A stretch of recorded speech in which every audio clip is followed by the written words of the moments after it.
Good evening, everybody.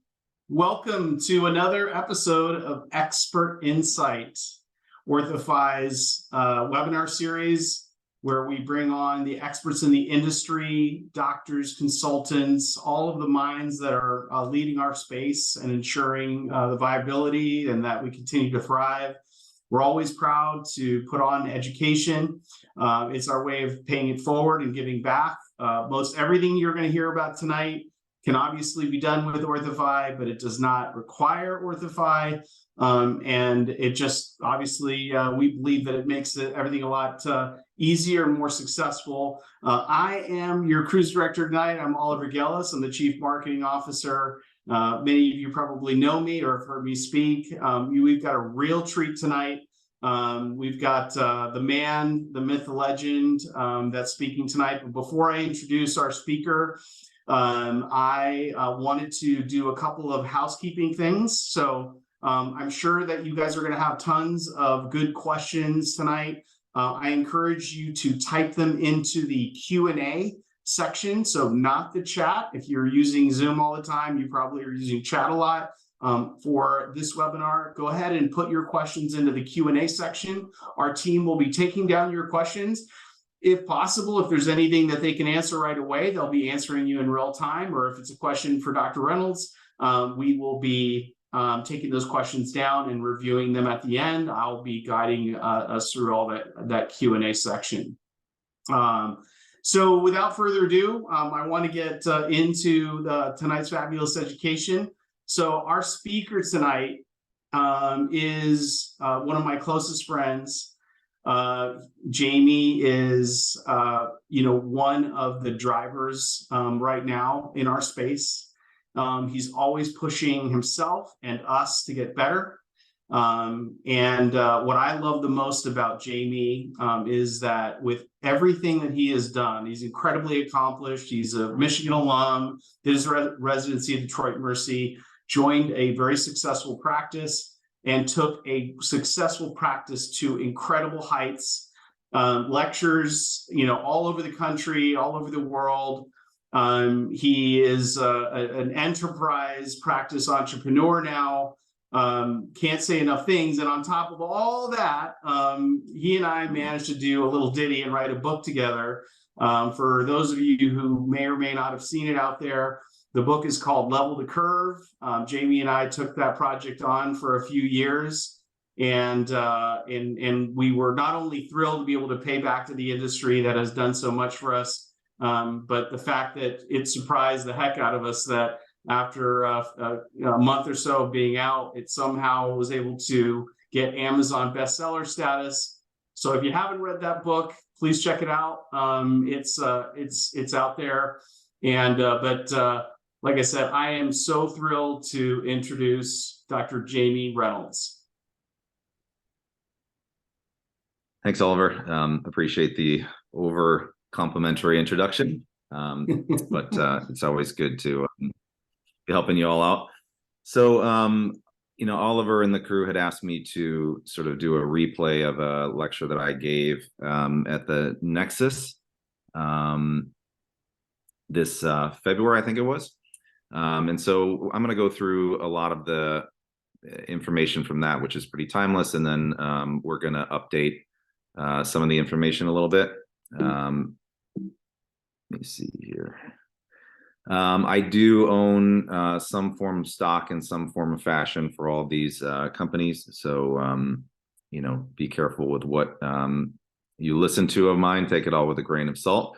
I am a board member for Orthodontic Partners, which is only material in the sense that I'm going to share with you some of the information from one of our recent board meetings, just to sort of help you guys understand how Orthodontic Partners is a OSO, an orthodontist only based DSO, and I think it's useful to share with everyone kind of how we're looking at solving some of the problems and challenges that we face in orthodontics, both in good times and in times of change.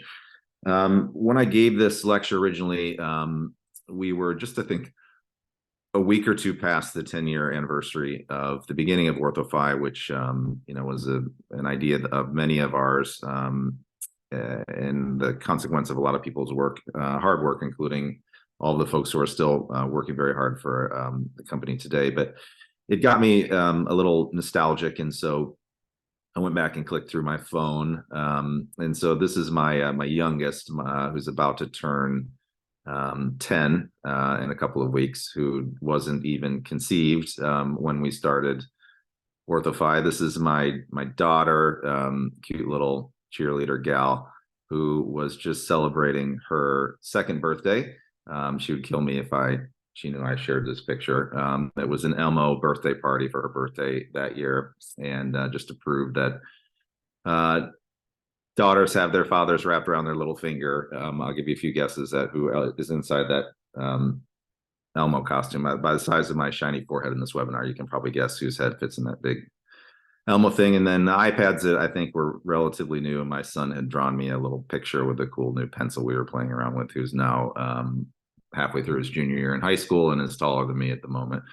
For those of you that remember, we had lithos in our practice. This was serial number 01, I think, the first lithos that came off, which was, I think, a bit of a game-changing format. Was the first one that had sort of the video action recording like we see now with iTeros and whatnot, but it was never able to get off the ground and to be a functional scanner, but I think it sort of paved the way. I was quite a bit younger and skinnier, and by the looks of this picture, apparently exploring my own personal pronouns at the moment. The Orthofy, as we're going through several iterations of the slider,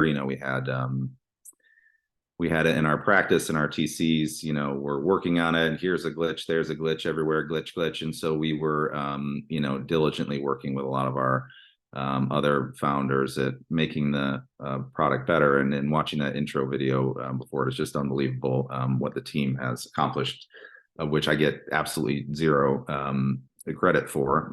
I deserve zero credit for it. It's an amazing team they built. And this was, I think, the Super Bowl weekend. So I said, many things change, but some things stay the same. So Lions are still not in the Super Bowl. I had that on my phone 10 years before, and it's still the same. Although the Lions, I think, are playing on Monday Night Football at the moment. So I have my Honolulu blue in support of them, and I'll be turning on the game with a cocktail the moment that we finish up here. If you look at the way the world was working for a while, coming off the tail of the Great Recession, the economy was going up and to the right. This is showing Orthofy's growth. You can notice the particular growth post-pandemic, but all businesses were experiencing almost unprecedented times of plenty. And the cup runneth over, as the expression goes.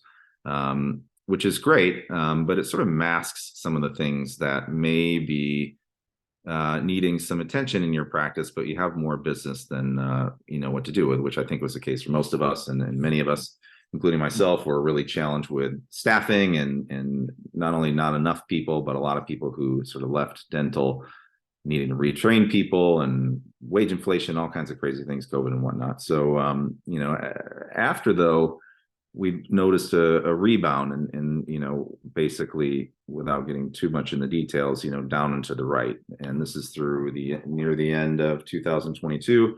I think updated numbers show on top of a down year last year, we're continuing to trend down across the profession from both Orthofy and Gauge.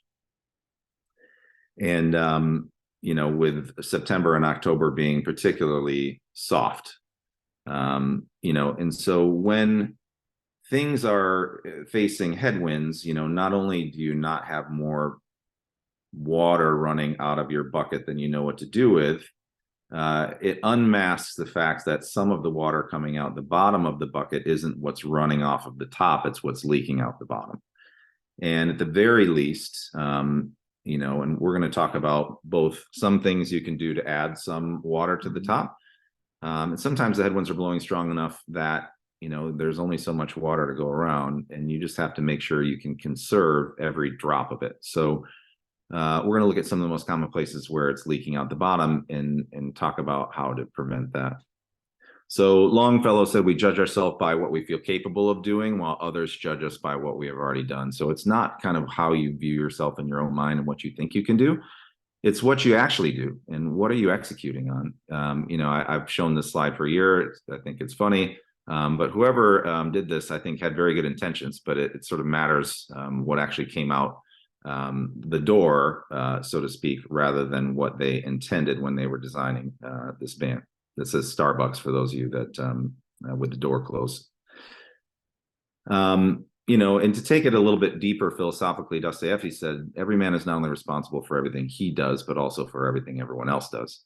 When in business circumstances, when there's no sort of limit to the amount of business that you have, it doesn't matter as much, but when you think about what's happening today, it's not only what you have responsibility in your business for what you're doing, but you also have to consider and account for what's happening with the interest rate, what's happening with inflation, what's happening in Ukraine, what's happening in the Middle East. And these are all things that really we don't have any control over, but if we don't, we have to deal with the consequences of some of these things. And that's just the way it works.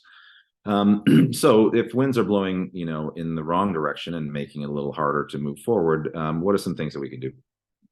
So I have these little summaries as we go along. It's sort of a fix-a-flat, and you can look at it whatever way you want. But Epictetus is a famous Stoic philosopher who was slave to the Emperor Nero, and then when he became free, he became like a Marcus Aurelius, famous philosopher, and he says you become what you give your attention to. So, over the years, I've spent a lot of time talking about the long game and strategy and a lot of things that set your business up for long-term success. But we're not really going to talk about that today. We're going to talk about, what do we need to do now? A lot of these leaky bucket items are some things that you can go back into your office tomorrow and fix. In this book, Clark in the long game talks about, the difference between a hell yeah and a no. And if you're looking at things that you need to do, if it's not a hell yeah, then it's a no. And so as you're, getting your priorities together, you want to think about the things that are a 10 out of 10 that need to get done, and then do only those and skip all of the other things, and then consolidate down to the fact where you're being really productive. I remember I've been a consultant for Ormco for a long time, and there's a period of time where nothing was getting done from a product development standpoint, and they hired a new CEO, and I think he trimmed the amount of existing products under development from 100 and something down to 6, right? And then all of a sudden, they started developing new products and bringing new things to the market, and it's led to things like Ultima and Spark and whatnot. So I think putting together your priorities is the first thing, and think about, I think it's time to play the short game. And so what are some of the things we can do? If it were me, and this is a good quote from Alexander, people do not decide their future, they decide their habits, and their habits decide their future, which I think is, simple, but pretty profound. And if you haven't read this book, 5 Dysfunctions of a Team, I think it's the first place I would start. So I would look around your office, and if you don't have a leadership team, pick a few people that represent different functions in your office, sort of an admin. If you have an office manager, a TC, a clinical person, have them read this book. Tell them you're putting together a leadership team, and then you're going to meet in 2 weeks or however long you think, and you're going to review this book. And it's a parable, meaning it's a story. So it teaches lessons through form of a story. So it's not like a textbook, and most people find it pretty interesting. And I think it's very relatable for anyone that works in any kind of team-based scenario. And get them together and talk about it. I don't have time to go through the whole book, but there's 5 dysfunctions as a team, as the title alludes to. And I think what's interesting, especially as you're sort of developing your own leadership style and your own leadership skills, the bottom 2, I think, are not necessarily obvious to some people. So the first thing in the foundation of building a great team is having trust. So people have a fear of being vulnerable, and that prevents the building of trust within the team. And the first way to do that is to, encourage people sharing. So as a leader, you want to be more of a moderator than the one doing all the talking in this first meeting. And then the next one is fear of conflict, and the desire to preserve artificial harmony stifles the occurrence of productive ideological conflict. So the way to build trust and through fixing their fear of being vulnerable is to create productive conflict, which isn't necessarily obvious to everyone. But if you can't have trust if you're not in a circumstance where you believe that everyone is telling you how they feel and the environment is safe to do that. That doesn't mean that disagreeing with someone is bad for trust, but shaming someone for their ideas is bad for developing trust. And so, I think those two things are at first maybe not as obvious to people, and it wasn't to me, but the whole concept of meritocracy, where best idea wins, is basically born out of mastering the ability to gather people together and create dialogue that avoids, or that encourages ideological conflict, and best idea wins. The first place we started was developing, after we got together with the leadership team, as we worked on developing our core values. So building core values and a mission statement, doctors, you can sort of design it yourself and hand it out, but every meal tastes better when you have the ability to shop for the groceries and cook it some. And so, you want, if you want to really change the culture, and still a culture if you're a newer practice or just starting with this, you need to be doing it with members of your team and building it together. So here's our core values. I can zoom in for you. And we used some other people's Googles and a handful of other ones. You can find it on the internet to at least give us a framework of how it works. But our first one is deliver amazing, striving for wow by consistently delivering above and beyond what's expected by our patients, team members, families, and community. And so, most orthodontists' core values will sound probably reasonably similar, but it needs to be authentic to what's important for you all. Now, in looking at different reviews around the internet, we did a sort of measured a bunch of different what we thought was successful offices, and distilled out what one word the 5-star review would sort of encompass for them, and friendly and professional were the two most by far. The other thing we looked at was, at the time, now Smile Direct Club is bankrupt now, and we can all, rejoice in that, but they built a pretty darn successful business for a long time, very disruptive, and they treated a lot of orthodontic patients. So I think there's a lot we can learn from them. And their reviews had the same two words at the top, friendly and professional, and sandwich in between, they had basically what's tantamount to convenience. So, which doesn't show up, by the way, in any orthodontic review, because we're, 25 appointments and all the runaround that we give most patients to come in, make them come in the middle of the morning and whatnot, is not convenient. So it's not surprising that people don't think that we're convenient. But when I got this side from Chris Benson, if you look sort of at a broader thing of what's important in their customer experience, if you look, efficiency, convenience, knowledgeable services, which is a tantamount to professional, friendly, and then easy payment, which also speaks to affordability and technology. So these are the things that Oliver has been, talking about since the time OrthoFi was founded. It's not unavailable information, and it's not rocket science. And so at some way, shape, or form, if you're building the most important things that your office should be focusing on, it should be these, if you're, prioritizing your priorities. So decide collaboratively and memorialize who you are and what you are about. The next place, I think, is develop a business plan. So this book, Measure What Matters, is by John Doerr, who was the understudy of Andy Grove, who was the founder of Intel, a pretty successful company. And it was his business planning process that has been basically memorialized by John and then taught. And most of the Silicon Valley companies and many successful companies, including OrthoFi, use the teachings of this book to build their business planning process. And, basically, it talks about developing what they call OKRs. So the O is an objective, which is a specific action-oriented and aspirational goals you want to achieve. And it's a little oxymoronic because the objective is somewhat subjective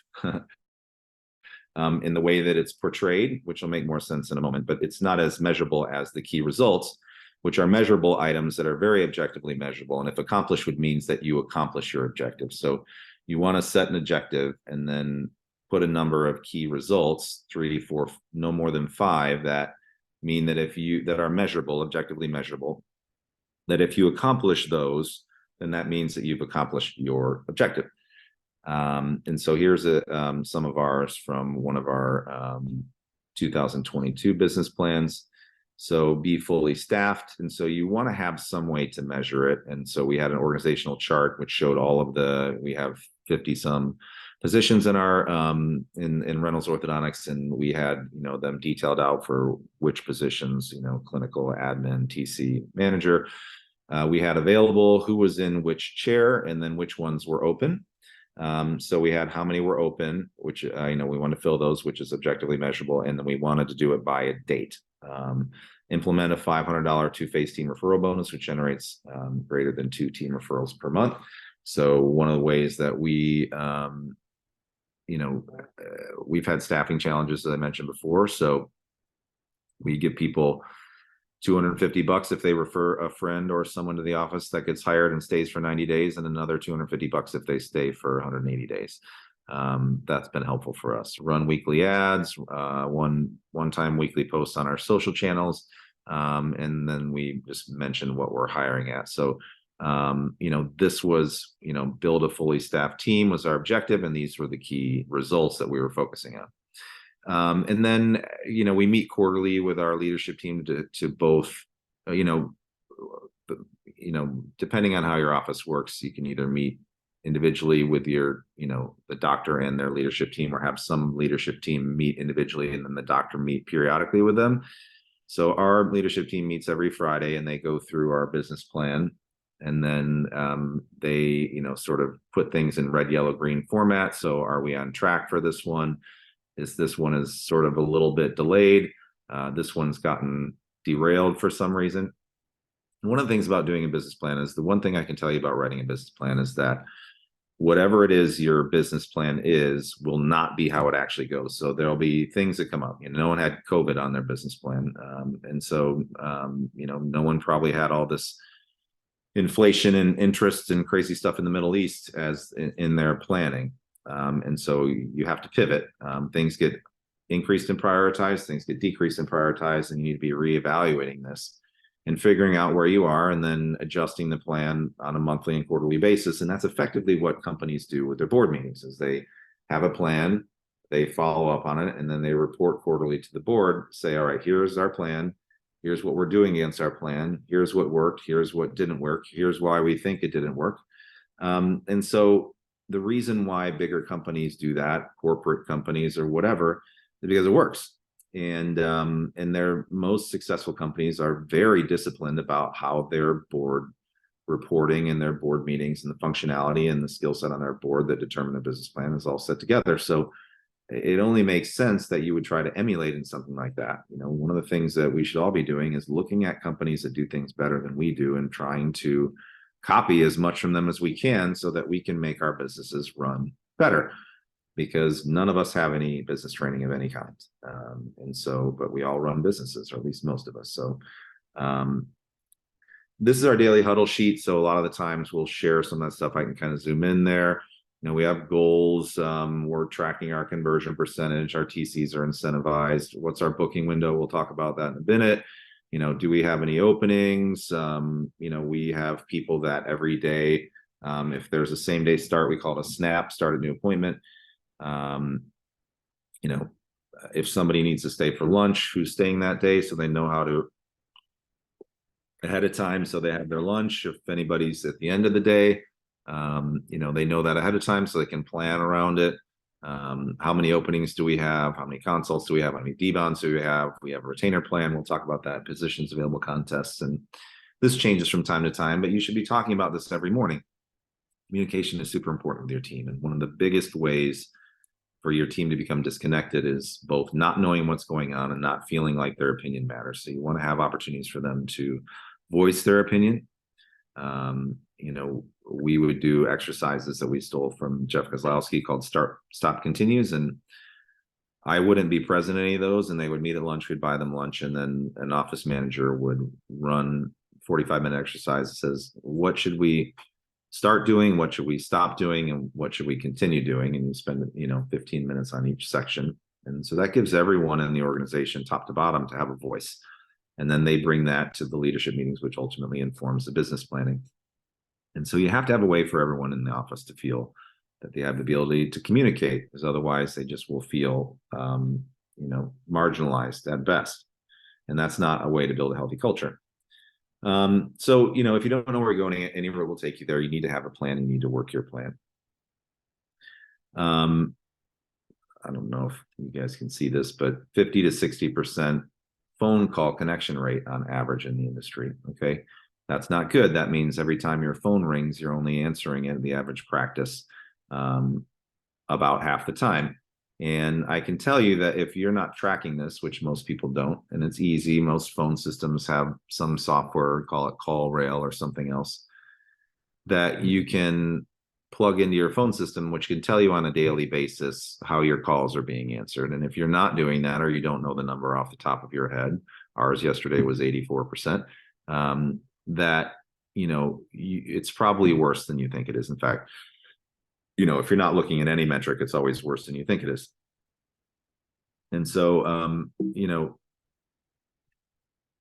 56% of customers are frustrated with being on hold or unable to reach the receptionists for businesses and dentistry. So we have a problem answering the phone, and our customers know it and they complain about it.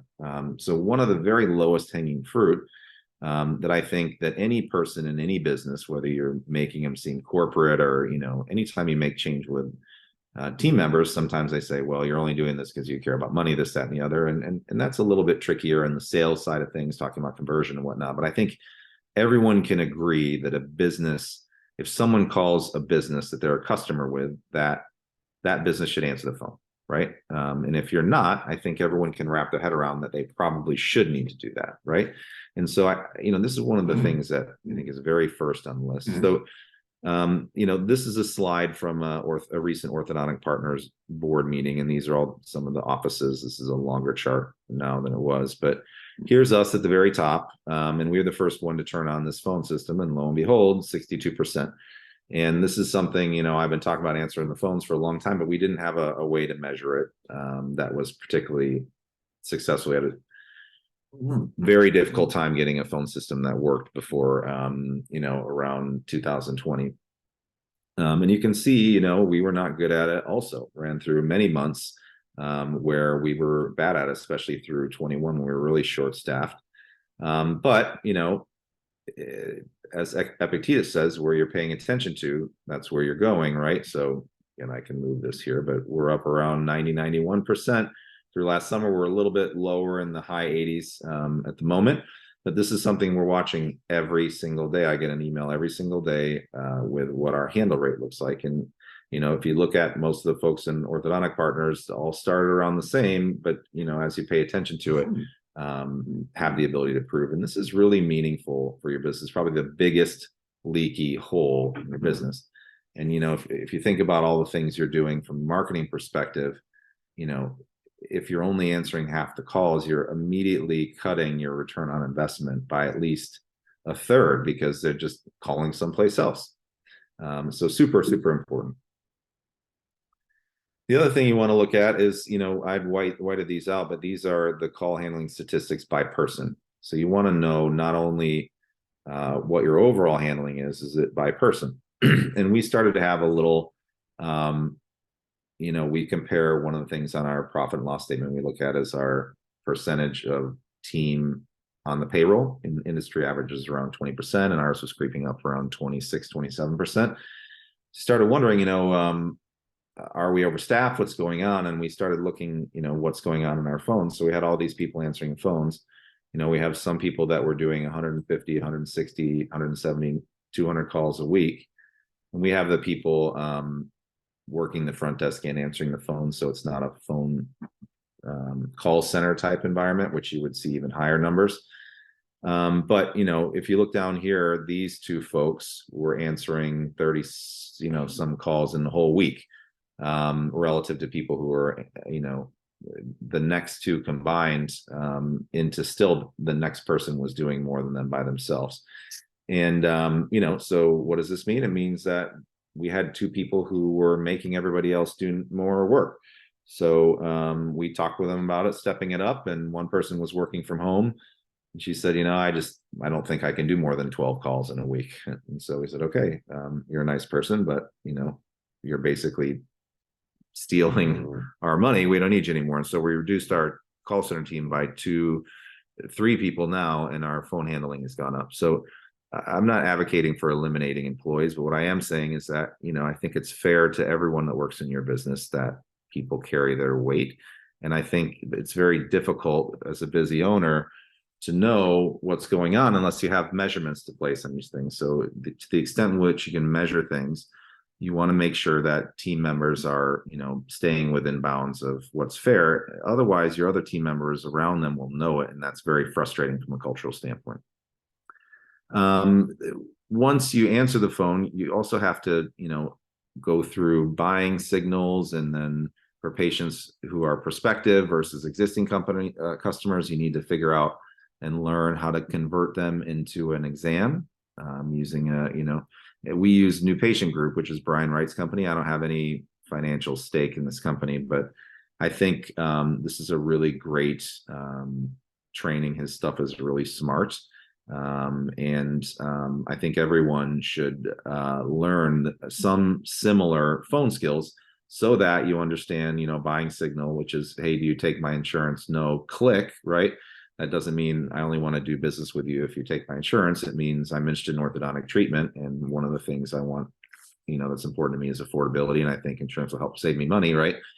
Understanding how to recognize that and then handle that is important to your business. And it should be part of the training package, onboarding package that you require for all the people that enter in your space. So, Ms. Demas is a great consultant, Brian Wright, there's a scheduling institute, whoever it is you want to use. I think Brian's great. You should be having some outside consulting put together a training curriculum for your new folks. So crush the phones, super important. This is all of the stats that I talk about from an Orthofy perspective are Oliver's brainchild. I get a lot of the microphone for some of it, although he's lecturing a ton lately, but over the last several years. But this is something that he noticed. And 2 years ago, 83-84% of our kept percentage. So if you schedule an exam, how many of them actually showed up? And for a combination of factors, people are flakier after COVID, and their personal responsibility about showing up for things definitely took a hit for a while, probably still is.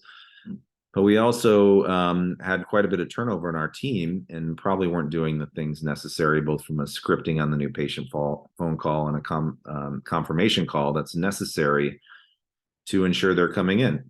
So, you pay to get the marketing to make the phone ring, and then you have to answer it. Then you have to recognize a prospective customer and schedule them. Then you have to actually get them to show up. And then you have to convert them, right? And so that's sort of the sales funnel, and every spot along the way leaks. And another big focus of yours should be, what percentage of these people are coming in? And a lot of times it has to do with, are you making a confirmation call or not? And so the concept of a booking window, which we'll talk about, is how long does it take from when they call to when you have the availability to schedule them? So, is it tomorrow? That would be a booking window of 1 day. Is it, 3 weeks, which would be a booking window of 21 days? And the longer it goes, the blue is the adults and the orange, or orange is the adults and blue is kids. The quicker it is that they're unlikely to start. So you want to bring them in as quickly as possible, and that time's getting shorter. This is a chart that Oliver came up with. I think is maybe one of the most impactful statistics that Orthofy's ever shown. He looked at all the patients that started and all the patients that didn't start. So the blue line bars here are the ones that started 2019, 2021, 2022, left 2020 out because it was a weird year. And this is how long, the booking window. So it was around 2 weeks for all the patients that started. All the patients who never showed up or who didn't start, their booking window was north of 26 days. Okay. And so this difference in kept exam percentage in the mid 80s to the mid 60s is just remarkably important to the success of your business. So if there's one thing that you need to do to improve your business's performance, it's make sure that your booking window is under 2 weeks. And the data is incredibly clear there. It's anything over a few weeks is maybe good for your ego and say, well, I've got a long wait list for my, because I'm a stud, but it's really bad for your business. And the data couldn't be more clear. What are some of the things you can do? A lot of us are looking at 45-minute exams. I know some people are doing 30 minutes and even shorter. 45 is as fast as we've been able to get comfortable with in our practice. Making sure you've got 2 TC columns in prime time hours. So from 8 till 10 and from, all afternoon, we're running 2 TCs. And you might say, well, my payroll and whatnot, but boy, a couple of extra patients a week who decide to come in because you can accommodate them inside of that booking window pays for itself in spades. So I would encourage you to have 2 TCs during prime time hours. Pre-verifying insurance is super important, and Oliver can speak to how much better conversion you have when the insurance is populated before they come in. One of the things we talk about is playing offense versus playing defense. We don't want to be offensive, but we don't want to sit back and be reactionary either. So when you're a new patient in OrthoFi, they get put in the system and then it sends an email out asking you to fill out your forms. And so, everybody wants things to be more automated. You talk about AI-based stuff and whatnot. And so, sort of the baseline performance is that if you just send the form out and then that's it, you get about 71% of the people fill out the forms before their appointment, which is pretty good. I think that's probably better than maybe we would have thought on its own. And there's a automated sequence that keeps bugging them. And then once it fills them out, it stops bugging them. It's pretty smart. And on average, the patients same day start about 7% of the time. Now, the top performers in OrthoFi, their form filled out is 82%. So a little over 10% better, right? But their same day start percentage is 74% better, which is a mind-bending and business altering difference in your statistics. And this is a great example of sort of the statistic behind the statistics. So you'd say, well, a difference in form fill of 11%, big deal. But you talk about, a 10x improvement in same day conversion. What was happening? Well, the way that you get 10% higher form fill is that you call the ones who didn't fill their forms out, and then you tell them, right, as part of your confirmation call, hey, please fill out the forms. And then as part of that confirmation call, you remind them, that same day starts are possible, and you go through all the same day start confirmation call scripting. And that doesn't increase to a big amount of form fills, if that's how you're looking, but it makes an incredible difference in the amount of same day starts that happen. Why? Because I tell people that if you want to know if your same day start process is broken or not, whether they're surprised if you mention same day start when you go in the office. So if you're in the office and you're in the consultation room and you're going through your spiel, and at the end you say, and we have if you'd like, we have room in the clinic to be able to get you started today, right? If they seem surprised by that, that means your same day start process is broken. So nobody in the sales process wants to be pushy. The way that you're perceived as pushy faster than anything else is to not give people the time to consider their buying decision. And so, if you're asking them to start that day and they're not aware of it, they haven't considered it, it's just very difficult to not seem pushy to get them into the chair at that point, right? We've changed calling same day starts in our office same day convenience, because that's what it is. I would pay extra for the ability to start the same day and not have to come back, and not the other way around. So giving people that time to consider it is super important in your ability to make it convenient for them. And that's also good for your conversion. So on the confirmation call, you're mentioning the forms, leave a voicemail if they don't answer, but then follow up with a text. Nobody checks their voicemail anymore. We did video text and advocated that for a while. We also sort of tested that with just doing a regular text, which is less time intensive. It seems like those both work. And then we will leave them a voicemail, and then with the text, we'll explain to them, and then we'll also say, hey, I just left you a detailed voicemail.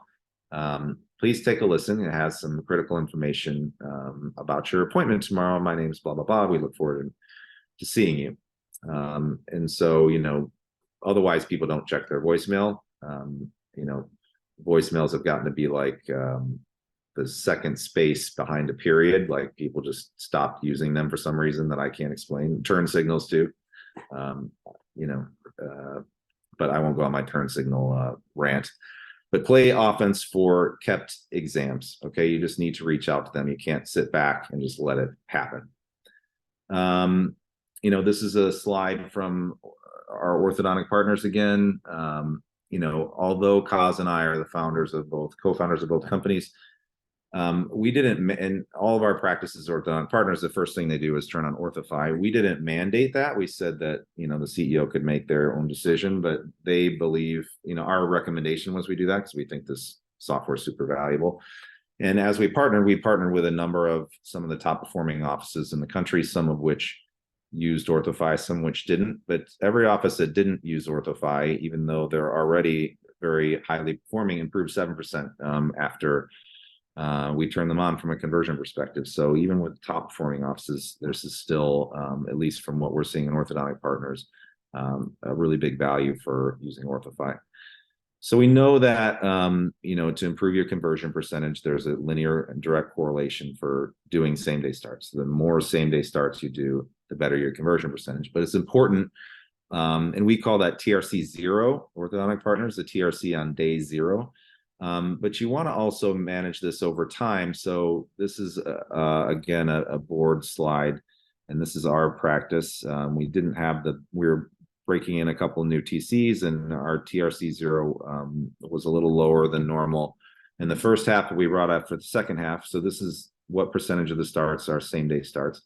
But this number should be increasing over time. So you would look at day 10, day 30, day 45, and then aggregate total TRC. And this should be, improving over time. You will notice that, you do have the ability. It's not impossible to go from lower to higher, but unless your name is David Sarver, you may have a harder time than the rest of us doing that. We find that being running through the process so people have time to consider, and there's a whole lecture about how you can get better at same-day starts, but it's not a being pushy thing. It's a being prepared and allowing them to have time to both consider their options and making it affordable for them, and having their insurance information available so you can give them a complete picture of what their financial obligations are that day. And then there's also the operational challenges of, making room to be able to put their braces or take their aligner scan or their digital bracket scan that day. Scanning is a little easier than putting a set of braces on, but you have to be dedicated to being able to do that if you want to be convenient for your patients. And any of you that do same-day starts and you offer them at the end of the day, and when there's one or two folks that are the last ones in the office, and I tell people they're at the after party, right? But they're getting their braces on, and it's very obvious to them that the only reason that you all are there is to make it convenient for them so they don't have to come back. Patients leave very, very happy when you do that. They do not feel like you've been pushy with them, and they're actually thrilled. And it's a great testament to your operational ability and your customer service. So I think that's a great practice builder for us. But you need to be watching your pending. Orthofy has a pending tool. It's really great. For those of you that are using Orthofy and aren't using it, Orthofy can see that, and they compare the two buckets of people who are using the tool and who aren't, and there's an 18% higher conversion for people who use the pending management tool. So, that pays for Orthofy many times over just by using the tool. So make sure you use the tool. And if you don't know how to do it, talk to your success manager to get some training. It's very simple. It's like snoozing on your email. So you can set it so that only the things are on your dashboard for that day that need your attention. And you can, someone says, hey, call me back in a week, then you can put it to show up in a week and it pops up on that day. So it's really convenient. So work and track your pending. A bit about raising fees. Hopefully most of you have raised your fees a few times since all the inflation stuff, but there's some data there. About 3/4 of Orthofy increased their fees between 21 and 22. Of the ones that increased their fees, they conversion percentage went up a little, the flat fees went up a little bit more, but the production went up 6% more in those that increased their fees. So increase your fees. Everyone in the world is increasing their fees. You're paying your employees more, as you should be. All of your bills are going up. It shouldn't just come out of the bottom line. You need to increase your fees, and you need to make it more affordable. And this is a slide that we've been showing for years. Basically, on your horizontal axis is price, and on your vertical axis is conversion. The vertical line has dropped right around $5,400. And so once you pass $5,400, there's really no correlation between price and conversion percentage. Some people do well, some people don't as well. And this is an Orthofy slide from a while ago. There's more factors to it than just price. In fact, a lot of the poor performing conversion percentage were the cheapest ones. So there's more to it. And then this, our COO for Ortho Partners, I don't think had seen this slide, and put together actually his own slide for a board meeting shortly ago. That was basically an exact replica from a year ago of the same slide we've been showing for a while. And if you draw up the bars at the same place, Ortho Partners is converting a bit better, but you've got some people converting really well that are the most expensive, right? And some people converting less well that are less expensive substantially. So there's more to it than just that. Another thing we looked at OP was correlation between household income. So if you look here, this is further to the right, means more household income, and higher up is conversion. And so if you look over here, it's pretty good conversion, and the lowest household income that we see over here, best household income, lowest conversion. So a lot of times we create these stories in our own head about what area we live in and whatnot, and the data points to the fact that it is just that, it's stories. You need to be affordable. It's less about overall price, so there's much more to it. Here's some statistics from Gauge, through October. I think these are going to get a little bit worse because October seemed to be maybe the worst month of the year so far, but starts are down a bit. Exams are down a bit. Adult braces starts are down about the same amount as total starts. But then aligner starts are down by almost 11%. And so we don't know the exact answer, but Oliver and I think that, as things get a little bit tougher, people are reverting to their old ways and making aligner patients put $1,500 or $2,000 down to cover the lab bill.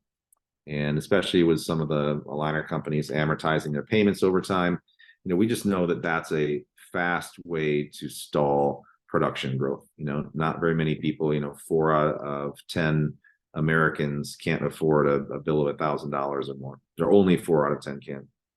So like the majority of your patients can't afford this stuff. If you make it more affordable for them by using some of the, creating leverage and some of the stuff we talk about in the book, it allows your business to grow. And we don't really see the drop off in collections. So if you started, jacking up your down payments, probably not a good idea. And this data indicates that. So stop making excuses for your fees and your demographics. Okay. We've been, and I don't know, Oliver, maybe you can speak to this at the end.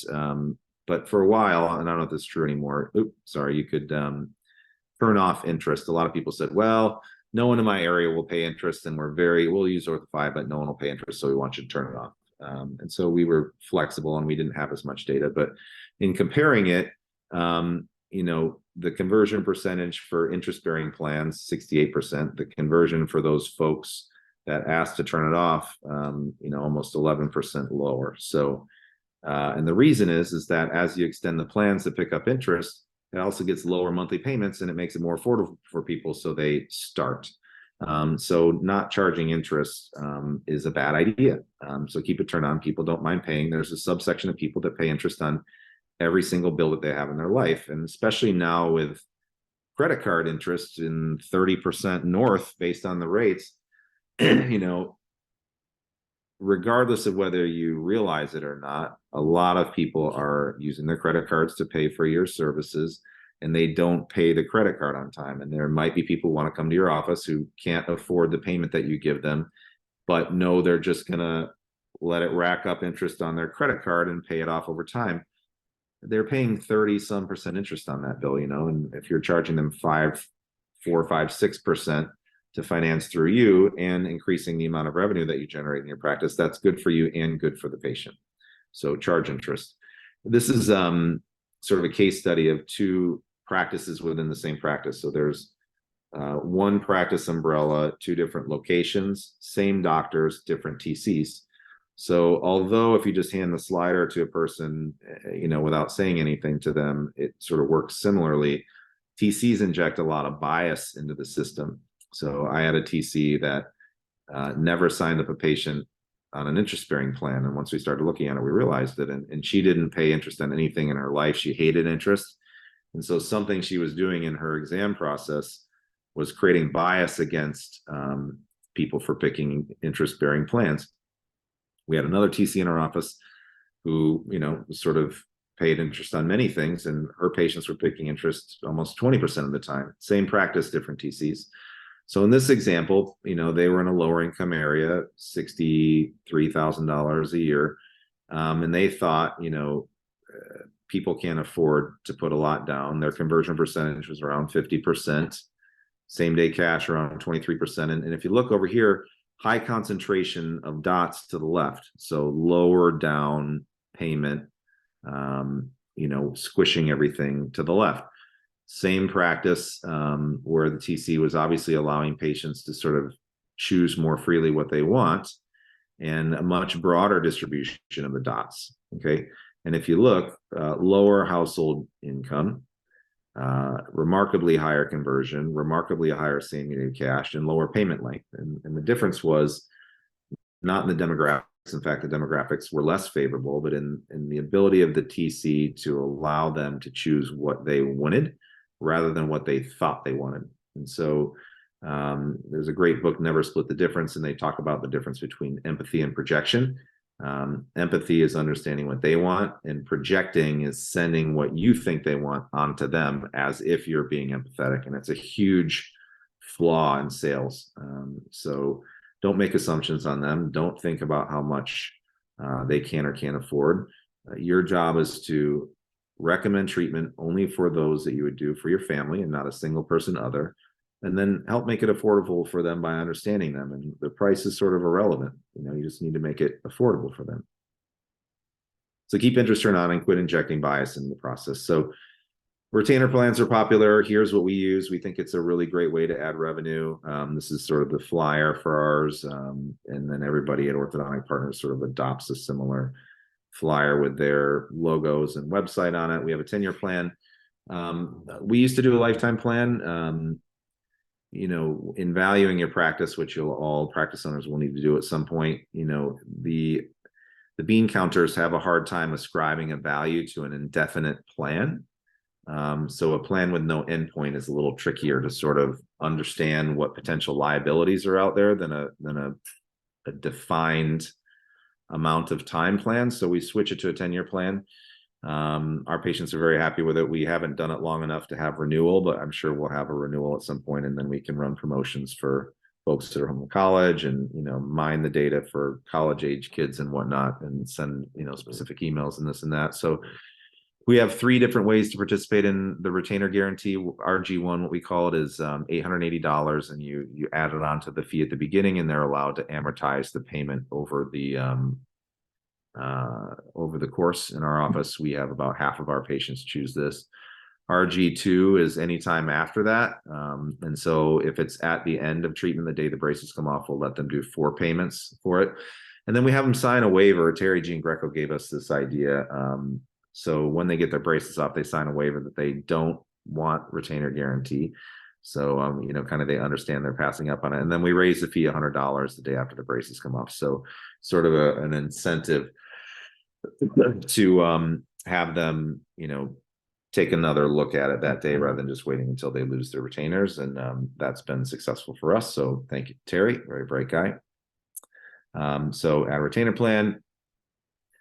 Oliver, maybe you can speak to this. When I gave this lecture last time, Orthofy had just turned on a text enhancement feature for the collections protocol, and people could sort of opt in or out of it. I believe it might be already or automatically opted in, but there's a big reduction in people past 30 days by having texts. We all know that people do text better than not. So keep that on or turn it on or keep it on, whatever is relevant. And then a lot of people, marketing is sort of the sexy thing to talk about. And a lot of people spend a lot of time thinking about marketing. This is another board slide. And so we do Google AdWords. A lot of people talk about that. And you should, in some form or fashion. It's very expensive. We're a 4-location practice in Detroit. We're spending about $30,000+ per quarter on AdWords. But we're managing all the things that we get for it, and we're tracking our ROI and whatnot. And so, all of the bigger box people are doing this, but it's sophisticated. So if you're going to play in this, you're swimming in the deep end, make sure you have an agency that's experienced representing this for you, as it's expensive. But there is return there. The second thing is that, a lot of what we've realized in onboarding other practices through Ortho Partners is that a lot of these websites are not equipped to and digitally sophisticated enough with their load speeds and et cetera, that they're not particularly friendly with AdWords. So you want to make sure that before you start spending money, that you have someone evaluate your website, and then it's up to speed, and then it's friendly with AdWords. There's, we had a video site for a long time that we were, had a lot of great feedback from, and, Rooster Grin, I think, did a lot of websites like ours for a while. But over time, we started getting squeezed on Google because it took too long to load. And so, really what you care about is that it works. And so it needs to be pretty, but some of the whiz bang that us orthodontists love to do, you want to make sure that it's working for you. So have somebody that knows what they're doing take a look at your site, especially if you haven't monkeyed with it in a while. And then, there is some paid social. I think you just need to be careful with this. I think authenticity is really great from a social media standpoint. Everybody looks at the braces guy or Cole Johnson or the eyebrow guy or whatever. And there's only a handful of people that can really pull off being a big social media presence. We've always focused on education in ours, and we want to teach people. I think that's a great place to start. And then if you have the ability to inject some personality with authenticity, go for it. But at the end of the day, like, these marketing things are things you need to do last. So all that happens when you pour more water into the top of the bucket, which we're all worried about, if you have a bunch of leaks out the bottom, especially on your phone, it just increases the amount of money that you waste and decreases your return on investment. So I used to live across the street from an Italian family with this little old Italian lady, and she used to invite me over for dinner, and the husband, would make his own wine. And she used to complain about Americans and how they ate. And she would always make it a point of feeding me cow stomach when I went over there, called trepa, or Oliver, maybe you can pronounce it better for me. But I would say, Giovanna, I will eat that, but you have to let Vito give me a bunch of wine before I eat it. But she would always complain about how Americans are so spoiled, and they would only eat, the tenderloin of the cow. But the Italians, they would make all of the cow work. They would eat the stomach, they would eat the feet, they would eat the tail, they would eat everything of the cow, and they would get to the tenderloin and save it for the end. And I think that's a good sort of metaphor about how you should be thinking about using these more sophisticated and expensive marketing techniques: TV, radio, digital marketing, promoted social posts. These are all very expensive. And if you have all of your other crap together, they're a great augmentation to your business plan. But if you don't, you're just pouring money into the drain. And so fixing all the unglamorous things first, specifically your phones, and doing some of the things we talked about are much more important. So, to paraphrase my old Italian neighbor, you eat the ocal, but eat the fillet last. One of the things I talked about, I had an hour and a half at the Nexus, was how to do philanthropy. Daniel Pink in his book talks about autonomy, mastery, and purpose being the things that team members like the most. Purpose is the desire to do what we do in service to something larger than ourselves. And that's a big driving factor. It's one of our core values to be leaders in philanthropy. We find that our team members really like it. And I do think that the more that you give and the more your community is aware of it, it does give you a little bit of permission to be successful, especially as, those of you that have been around long enough to remember the last recession we had. A lot of folks don't like watching success when many people are struggling. And so if you are able to create some modicum of success, which, like it or not, orthodontists are successful in most people's eyes, even in the worst of times, the more philanthropic you are, I think the more permission that it's, your community will be okay with it, especially, if you're driving a nice car and living in a nice neighborhood, your community knows all that. And the more philanthropic that you are, it's to whom much is given, much is anticipated. So it's something we should be doing, but it's also something that will be good for our business. And so you want to give back and do it strategically. Jordan Peterson is a controversial guy, but I think a lot of what he says is thought-provoking. And this is a great quote. You are not everything you could be, and you know it.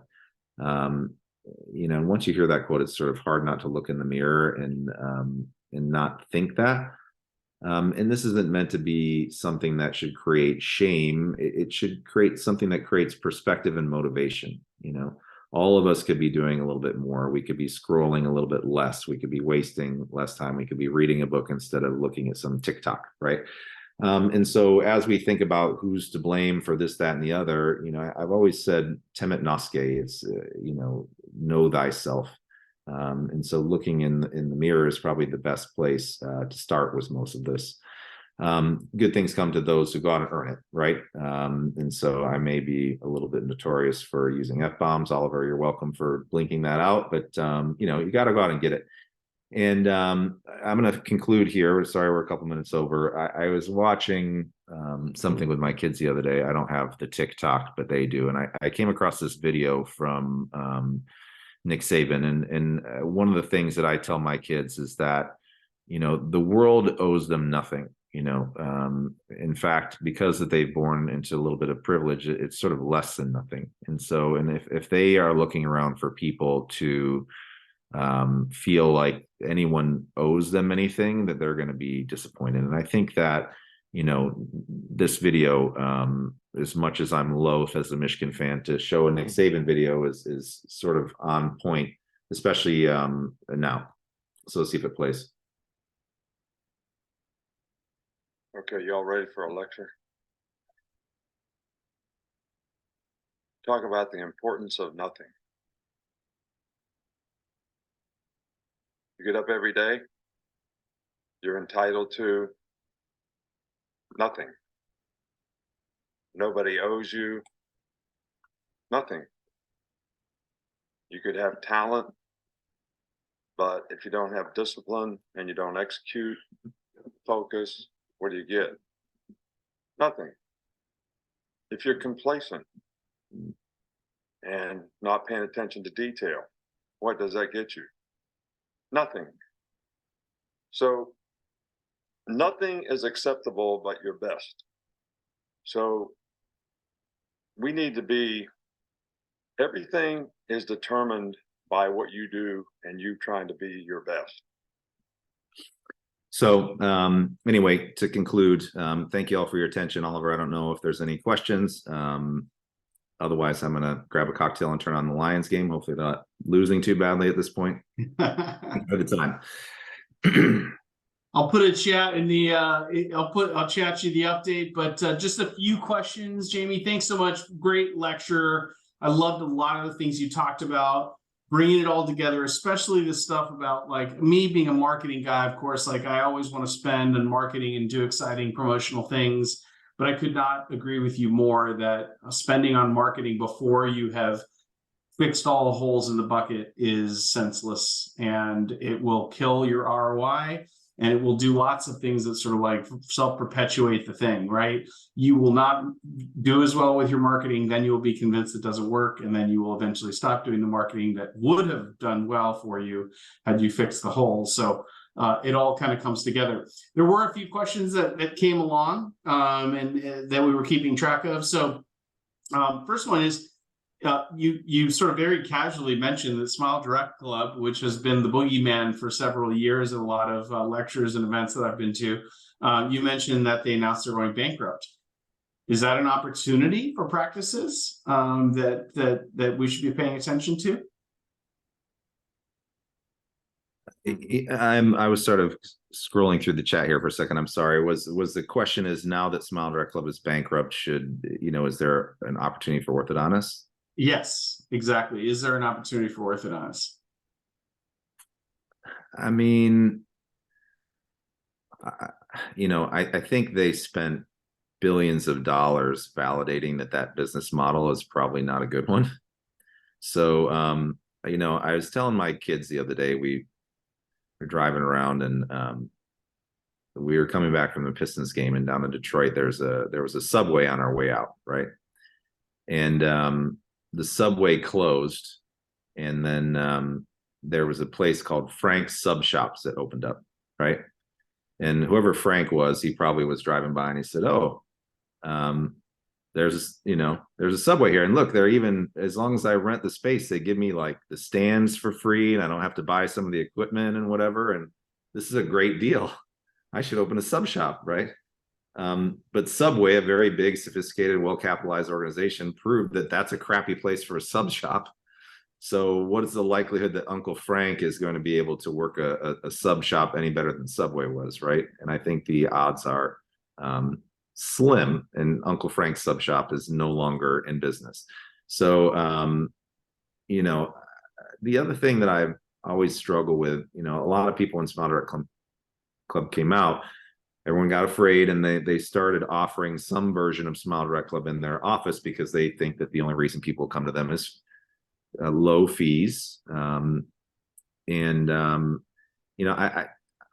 like to copy off of other things I like to be the dumbest guy in the room, and I like to copy off of other things that are much more successful than me. And I've looked, and I can't find another business, save for, I don't even think the airlines are a great example, where you have multiple classes of services under one roof, right? So like, yes, Marriott does own the Ritz-Carlton and some of the lesser brands, but they do it in a different, roof. And even the cheap room at the Four Seasons is a lot nicer than the expensive one at the Red Roof Inn, right?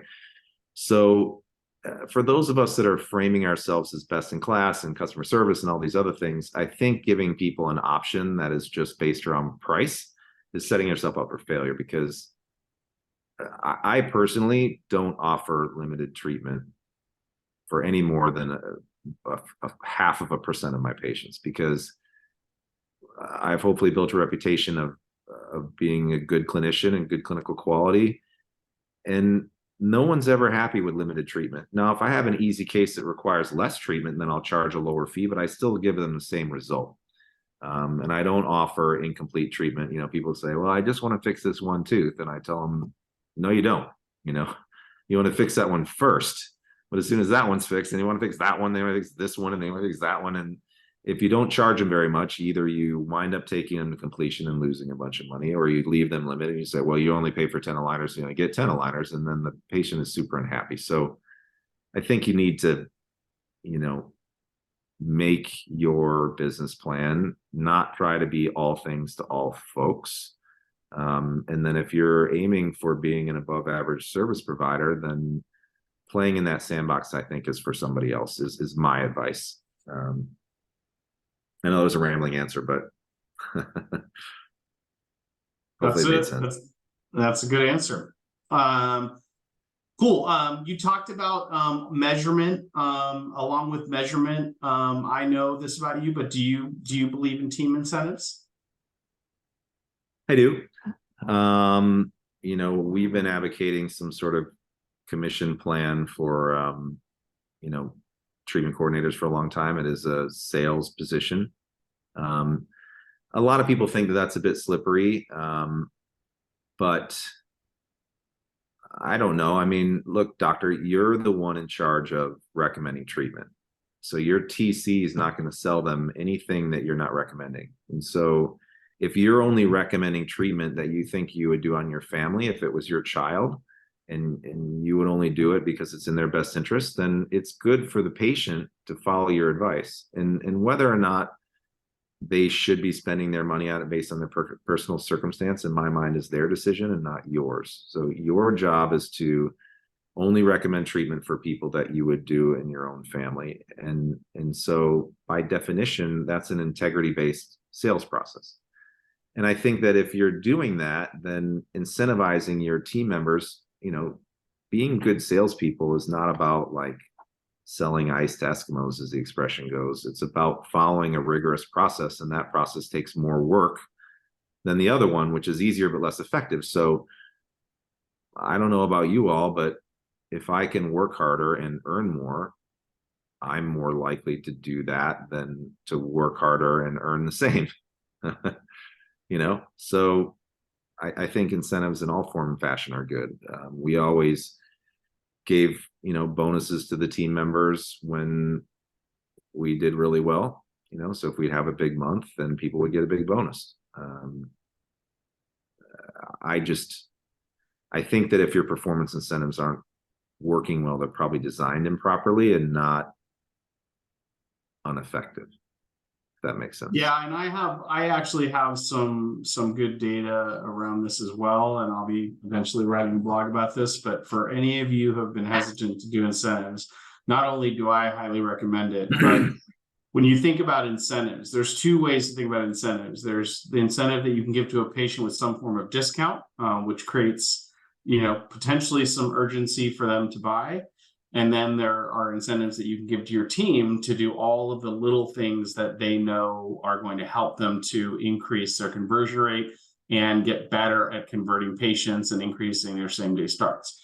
Not only is the latter more sustainable because all of the things that they do and learn and practice to get better and better at converting and have the incentive to do, that keeps going and sustaining well past whatever time you were going to do your discounting, but it actually is more effective. So this is a challenge. I'm going to throw out the gauntlet out to everyone out there. If you go home and you look at your production discounts, not talking about your in-network insurance discounts, but your discounting discounts, and you cut that number in half, if you were to invest that other half into team incentives, spreading it a number of different ways, it's a whole other lecture for another night. But that amount would have a 3x performance versus the actual discount. Because if you think about it, not only do you have to give a lot for it to work, a patient isn't going to move the needle off of $50 or $75. You're going to have to give them $200 or $250 for it to move the needle for them to go from no to yes. But you have to give it to all the people that would have paid full price, because you don't know who's going to be the one that's going to be moved to get to the one that wouldn't have. Whereas if you set your goals with your team to overperform versus whatever your goals are, you're only paying the incentives when you hit or beat your goals. So it's a huge ROI discussion to be having. We did have one come in hot off the press, the last one. Someone asked for a retainer plan. Are you using alginates or 3D printing models? Both. So we still use alginates for same appointment retainer delivery. So the day they get their braces off, we take alginates. It's the only alginate that we use in the practice, and then we turn the retainer around for them that appointment in most cases. There are ways to scan and remove the braces and whatnot. I think that's great. We just haven't gotten there. And then we see them for one retainer check and then dismiss the patient. At the retainer check, we take a scan, and then we keep that scan on file so that if they need any, and that's for retainer plan or not retainer plan, but then we have You can either outsource the models using Invisalign's DSP program or whatever, or invest in a printer. We have a couple printers in our office because we're a little bit bigger of an office. And then we'll print and mail the retainers when we can. So, Awesome. so that's how we do ours. Awesome. Yeah, great way to increase. It's not inclusive of aligners, by the way. So retainer is retainer, aligner is aligner. So you want to have some disclaimer that says, you know, retainers are made from the final models. It doesn't include any aligners, which might be necessary to re-straighten teeth if they're become crooked. Or if they shift, I guess would be the better language. Well, great. Well, thanks everyone who's been online and staying with us. Great content tonight. Thank you, Jamie, as usual, for being generous with your time and with your mind. And so before we leave, everybody, I did want to share a couple of great opportunities. If you are listening in tonight and you love some of these concepts and you're interested in hearing more about OrthoFi, this is the best time because there's kind of a double promotion here. If you complete a demo by November 15th, you'll get, just for completing the demo, you'll get an offer of $2,000 off of your setup fee should you start. And for those that do that by November 15th, the first 3 practices that actually sign up for OrthoFi will get half implementation off, which is over $4,000 value. So amazing thing. If you want to learn more and you want to come to one of the best events, live events of the year, our NEXUS meeting is amazing. It's February 1st through the 3rd in Denver at the wonderful Gaylord Rockies Resort. For those of you who have been, it's a fantastic venue. The education is non-pareil. We have some of the best consultants, and our theme this year is something I love, which is all about getting uncomfortable. We were going to be talking about lots of data, lots of insights that are going to force you well outside of your comfort zone, and we will make sure that you implement something by the time you get back in your practice. So if you are interested in coming to our NEXUS meeting, go to use the QR code and enter the promo code INSIGHT for some extra discounting off of our registration fee. We really hope to see you there. But thank you again for coming tonight for Expert Insight, and have a great night and good luck out there.